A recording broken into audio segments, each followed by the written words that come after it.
India border Arunachal Pradesh నుంచి Tibet youth Congress ఆధ్వర్యంలో bike rally నిర్వహించారు. చైనా నుంచి టిబెట్ కి విముక్తి కల్పించాలని కోరుతూ 60 ఏళ్ల క్రితం భారత్ టిబెట్ కి చెందిన సహాయ కృతజ్ఞతగా బైక్ ర్యాలీ నిర్వహించామన్నారు టీవైసీ ప్రెసిడెంట్ టామో గంపో. 15 మంది టీవైసీ నాయకులు 2 నెలల్లో ఇండియాలోని 19 రాష్ట్రాల్లో 20,000 కిలోమీటర్లు bikes pi ప్రయాణించారు.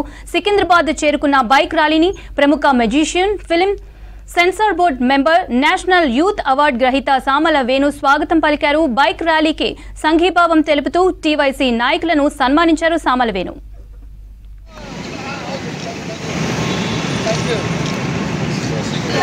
Long live! Long live! Tibet belongs to Tibet youth Congress అని చెప్పేసి ఒక ఆర్గనైజేషన్. వీళ్ళకి సపోర్ట్గా అక్కడ డిప్యూటీ స్పీకర్ గారు ఉన్నారు, అలాగే దలైలామా గారు ఉన్నారు. వాళ్ళ ఆధ్వర్యంలో ఈ యొక్క టీం బయలుదేరింది. వీళ్ళు మొత్తం ఒక 12 మంది టీంలు. వీళ్ళు హిమాచల్ ప్రదేశ్ నుంచి బయలుదేరారు. ఈ రోజుకి ఇది 31 రోజు వాళ్ళది.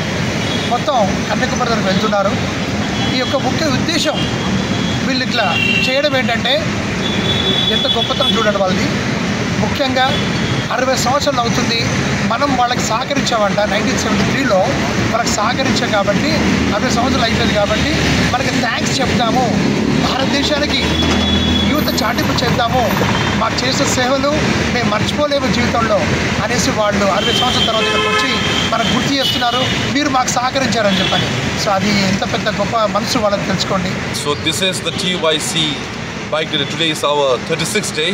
So Tibetan Youth Congress, we started this bike rally campaign on 22nd of November from the Bumla.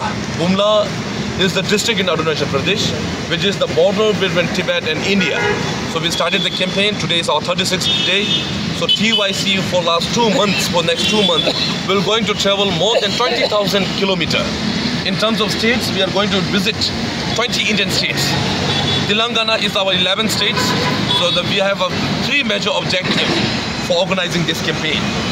First one, with the illegal occupation of Tibet by the Chinese government in 1959. The situation inside Tibet is very critical. Chinese government currently introducing a cultural genocide policy in Tibet. They are trying to eliminate, trying to destroy the very identity of Tibetan people in the name of cultural genocide. So we are very much concerned. The first objective of this campaign is to warn Chinese government to cease or to stop ongoing